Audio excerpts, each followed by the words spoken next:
Hey, it's good to be here. I'm hanging in. I think I'm with the rest of America, where it's just there's two things. First of all, we have to win. Second of all, how is this even close? How is this even like? Are people not buying food? Are they just not paying for their electricity? So anyway, I'm trying to maintain calm tones. With Waltz, there's two scenarios.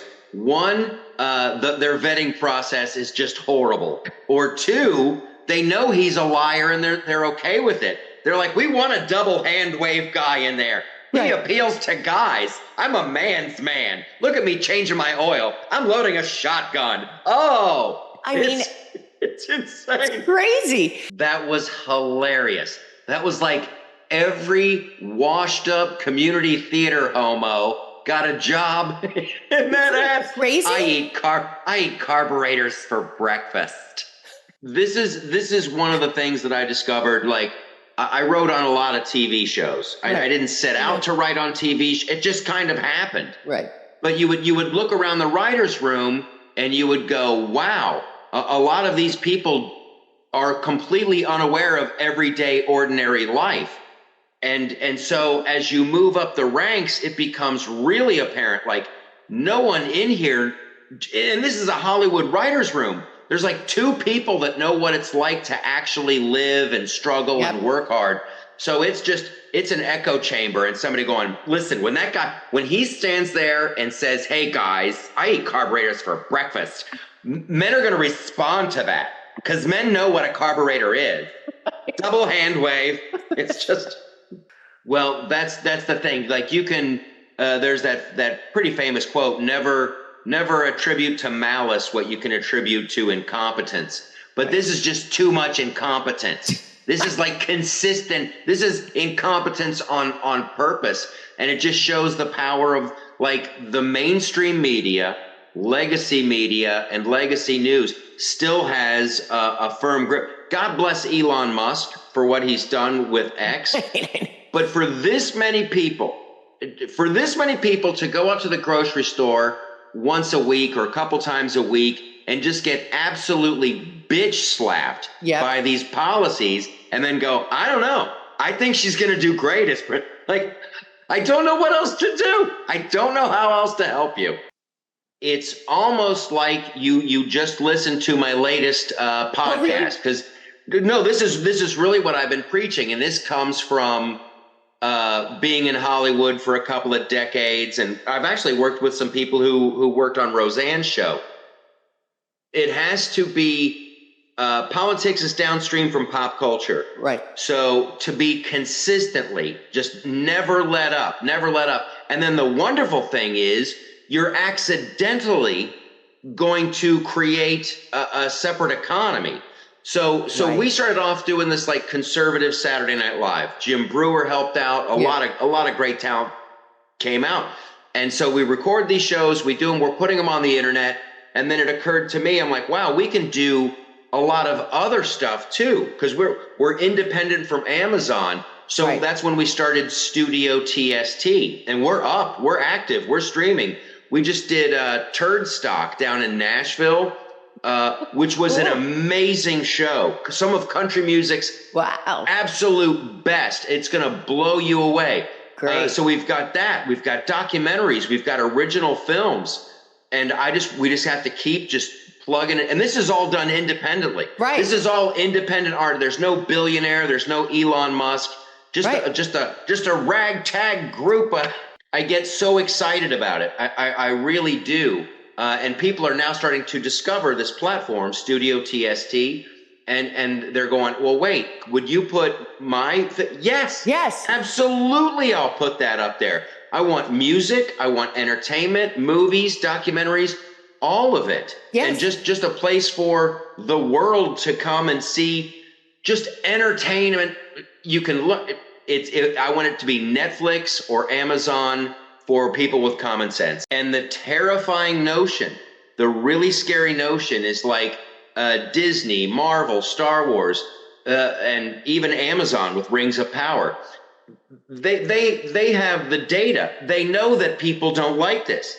They know for a fact that people don't like this. and they know for a fact that they're losing money, yet they keep doing it. So that's when you get into like, it's almost a religious movement. Right.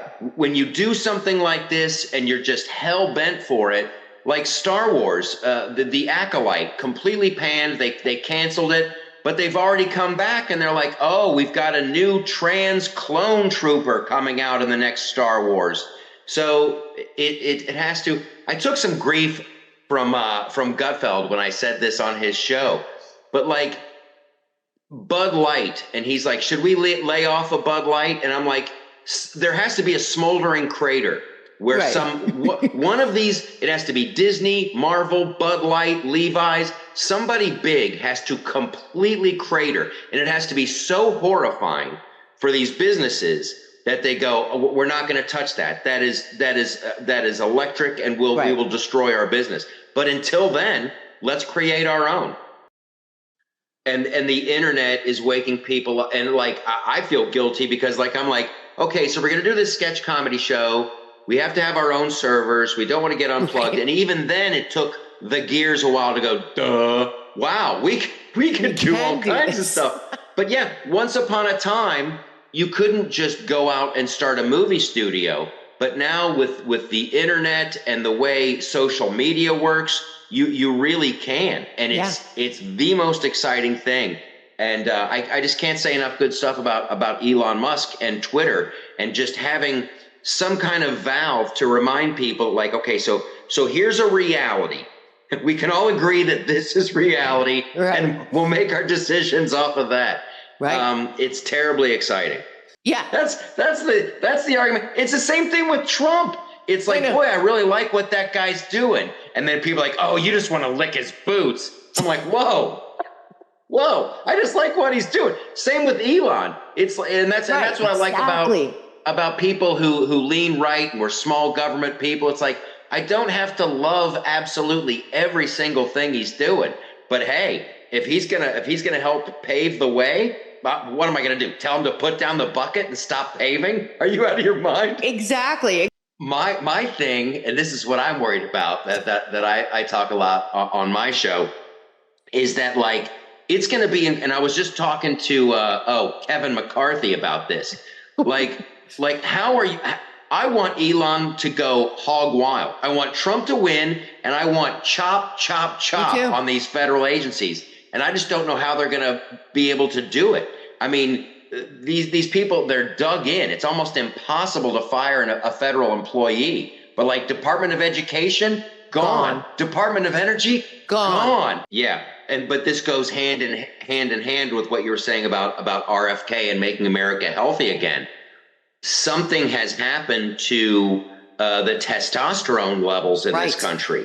They're falling like a stone. And I don't think that's an accident either. I got my tinfoil hat and jockstrap on. It's wild. And I know like COVID and those lockdowns, that was a huge wake up call for me. I'm like, wow, like no one's pushing back on this. I know. Like the vast majority of people were taking it. You had that hairdresser in Texas, that gym owner in Jersey, and there was like a barber in Iowa. That was it. And everybody else is like, moo, I'll just wait here. Tell me when I can leave my house. You'll open up like an article on your laptop and it'll be like, wow, a 17-year-old track star had her heart explode. And don't forget to get your booster. And you're just like, what is going on? Yeah. And then here's what, like, we're fighting a group of people who are very smart. They know how propaganda works. They've been doing this for a long time. And so you've got like the January 6th people who are just being railroaded. And it's like something out of a novel that it's so horrible. But they have everybody afraid to protest that. Like I went down to Freedom Corner in DC because I just wanted to be like part of this and try to get some focus on it. But it's the nightmare. Like the Constitution doesn't apply to them. The Bill of Rights, they don't get to see lawyers. It is the craziest thing I've ever witnessed. You just try to encourage people. We have to raise holy hell about this. Yeah. And even though like Trump's going to win his that insane New York case, the real estate case, he'll win that appeal. But they will have had all of those headlines, and that's all that matters is this emotional argument. Exactly. Which always brings me back to the entertainment side of it. Me too. Because we can sit here and we can talk logic and, okay, you're not allowed to do that. Ultimately, that should prevail. But in the meantime, the emotional argument is just washing over these people, and they are literally ignoring reality because they're going to vote with their heart. And Tim Walz is a good guy. Yes, it was. She had 6 days of rehearsal, right, to make sure her answers were there, and then she had that move. I'm gonna. This is the power move, right, because she couldn't go. Excuse me, I'm talking. I'm talking. Exactly. It was, and this is another point that it should terrify every American that she can't converse about this stuff. Why would you need any rehearsal? If she's been living this life, if she really believes this stuff, and look what she did in California. She's got decades of experience? This should be at least Joe Biden. When Joe was in his prime, in the 80s, when he was 80, he could riff. He could riff and, that's the problem here and the corporate tax rate, blah, blah, blah. But when Kamala has to be coached for 6 days to come up with that's terrifying. She's a robot. And everybody knows she's not in charge. Joe wasn't in charge. She's not in charge. No one's going to let Tim Walz near anything if he gets in there. It's terrifying. And we are this close to peeling back the curtain and finding out who's back there in this whole crazy Wizard of Oz hellscape we're walking around in. And I want to know, and I want to stop them. And I want Elon Musk to be able to fly his spaceships and get to Mars. Me too. I want to explore. That's who we are. Stop putting stuff in the food. Stop messing with our testosterone. Stop. Yeah, I think you nailed it. The only... what's that? It's not Occam's razor, but the easiest solution usually is the real solution. Right. It's the only way you can explain this is if somebody really doesn't want it to happen. It's almost like there is a secret agreement between countries. They have it all figured out, and they go, no. Let them pick. They can either do Obama or Romney. Right, they can exactly. have Obama and make them believe they have a choice, And that's how it's run since Eisenhower, right? Yes. It's it's this fake choice, and then Trump came around and just disrupted anything. They didn't take the internet into account, and now here we are with this wonderful opportunity to really flex and have some real freedom and let well-informed voters decide our future. It's scary and it's exciting. It's almost like when I have sex on my anniversary. It's scary and exciting. And it's one of those things where you want to go old school. You want to pick up the phone and tell the people in Virginia, it's hey, we're making an election posse and we're going to go. And there's going to be me and Jim and that's really what you need. Yes. It's just straight up Americans just to watch it and go, no, I don't care what that little, that judge said or blah, blah, blah. Right. We know right and wrong. So we're going to stand up for what is right. That's what was driving me crazy. It's everyone, you have a lot of people who want to define the problem. We want to define them. What the real thing is this. And I'm we need to begin. Right. We'll keep going. And I keep coming back to the Elon Musk metaphor. You start with a little rocket, you get that to do, and then you go, and now everybody's wow, look at that thing that he did. So the long story short, it really started with the with that show tonight, in a group that okay, we want to do a sketch comedy show, right. And coming from television, I'm that's wonderful. Yeah. Until you start doing the nuts and the bolts of it, but let's go. My buddy has a warehouse space. We'll make a studio. We'll do a live audience. We'll put it out. We'll see what happens. But we knew we had to have our own servers so that they couldn't unplug us like they did to Parler and, yada, yada. Yeah. And so it really is like it was just born organically. And then so we had this show, and then another friend of mine had done this movie about Bernie Sanders. And I was just like, oh, do you want to put your movie up here? And he's like, yeah. And then everything just started clicking. Great. And I'm like, we could go to Nashville and we could, these singer-songwriters, and we could elevate them. And then, so now it's like, the platform's up. It's called Studio TST, and everybody can get it at studiotst.com. And it's a wonderful thing. And then another friend of mine, this is where like the entertainment thing, there was a comedy club in New Jersey called Rascals. Oh, I knew it. Yeah. He did a TV show out of there. So he has like 600 hours of the best stand-up from everybody. Ray Romano, young Joe Rogan, Jim Brewer. It's just it's who's who. So we're putting that out there as well. Great. My Comedy Central stand-up special is going to be out there. So it's wonderful, and we're just kind of building it as we go. And then as other people, so our show, that show tonight is like a 90-minute, there's musical guests, yada, yada, yada. So I guess Roseanne is going to be starting something as well. Yeah. So we've been talking with her people, and they're like, hey, could we use some of your content? Freaking yes, you can. Here's what we've done. We started we're going to go back to Long Island for our Christmas special, because you got to have a Christmas special. But we have been going to the Redneck Riviera in Nashville. Oh, cool. And so there's like a whole nother. Oh, yeah. Talk about some of my buddies live there who are stand-ups. And they're like, I'll do the show. Okay, you come in, you do a couple minutes. This guy's going to do a song. We're going to do a skit. Then it's just this wonderful, like, organized pandemonium. And it's great because like a lot of people who have done the show and want to do the show, and I'm not going to name names here, but they were like, dude, I owe you an apology. Like back in 2018, 2019, I thought you were, a complete psychopath, but now I see it. And like, oh, how do I help? So I'll get one of those phone calls about a month. Well, I think because my experience was just so like unapologetically brutal. Like there was a brutal reality.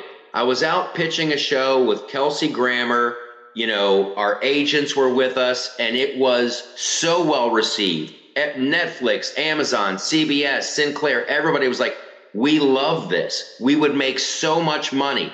This would be a huge success. We can't afford to look friendly to the right. I know. It's still happening, when I was honestly. Like, that floored me. And it was like the same message from all of these outlets. And I'm like, they're never going to let us in. We're going to have to take it. And like, I'm thrilled for Gutfeld because that's kind of like almost like a happy accident that it went from Red Eye to this, this late night juggernaut. So the audience is there. They're the best people. They're wonderful people. They want to be informed and they want to be entertained. And I think we can give them both at Studio TST. And there's something that's almost like on a DNA or cellular level. Right. The number, like when I go out and do stand up, I got a tour with the American Misfits. It's me, Dave Dave Landau's going to have his material over here. Oh, great. Like, the number one thing people will say when they leave a taping and they're saying goodnight or they leave, they're like, wow, thank you so much for doing this. There's like this sense of relief because you look around the room and you're like, okay, I'm not crazy. There's a bunch of us here and we're good people and we're just laughing. And that it just like recharges their emotional or spiritual battery. It's great. It's weird, but it's like, even though they invented movies and they invented television and Broadway is still a thing. There's something about that live audience and like, wow, it happens right in front of your face and you're looking around and everybody's laughing. There's just some kind, I don't know if it's a Neanderthal thing, but it's like you need that. You need it in your soul. Well, I hope so, because like a rising tide lifts all boats, and I want to help out everybody that I possibly can. So with me, It's The Loftus Party and theloftusparty.com. And then what everybody needs to do is go to studiotst.com, and that's where the movies are and the stand-ups and that show tonight. Cool. And we're adding new content all the time. studiotst.com.